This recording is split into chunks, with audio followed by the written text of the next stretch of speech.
Minuto Escola, episódio O Corte e os Planos. Professoras Tânia Campos e Renata Fortes. Tânia é uma mulher branca, tem o cabelo liso e preto que está amarrado, usa óculos de grau de aro redondo e blusinha preta. Renata é uma mulher negra, tem o cabelo longo, escuro e com tranças grossas, usa uma blusa bege e tem piercings no nariz. Nos primórdios da história do cinema, surgiu a ideia do corte.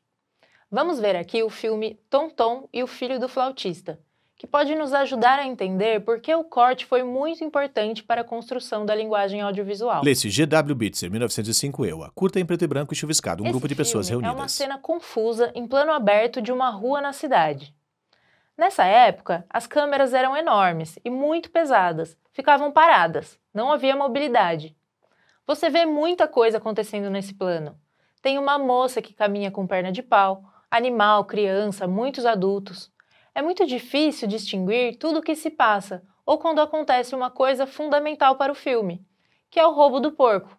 Fica difícil de ver. Pessoas começam a brigar, trocar socos e se empurram. Os fazedores de cinema daquele momento começaram a perceber que teriam que fazer o corte desse plano geral, para um plano médio ou mesmo close, para que a história tivesse uma melhor compreensão.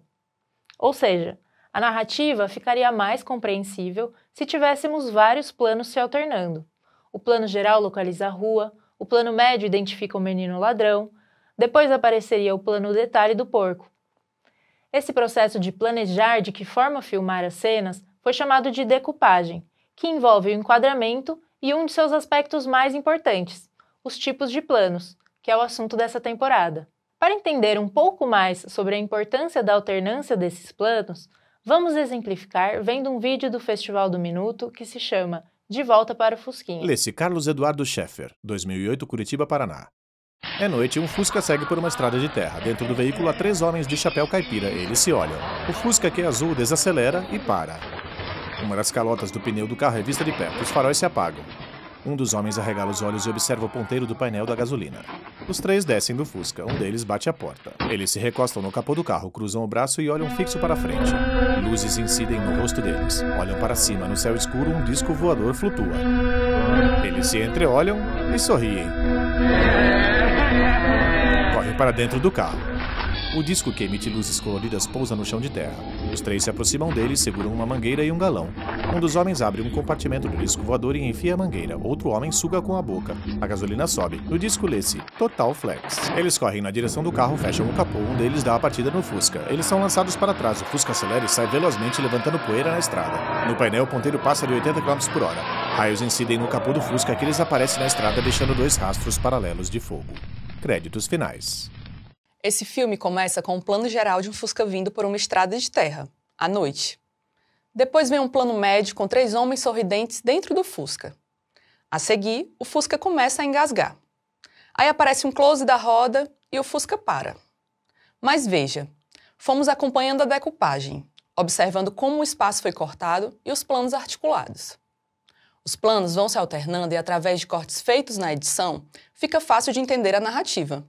Acabou a gasolina e eles têm que arrumar uma solução para esse problema. Então surge um disco voador, que aparece em uma câmera subjetiva para entregar a gasolina. Mas tem uma outra coisa interessante para discutirmos. Do ponto de vista do tempo, esse vídeo simula para a gente que ele é cronológico. Imagine agora se você fosse filmar essa cena com o seu celular e sem nenhum corte. A cena duraria pelo menos 15 a 20 minutos. Mas o filme dura somente 1 minuto e essa simulação só é possível porque o realizador usou diversos tipos de plano: geral, médio e close.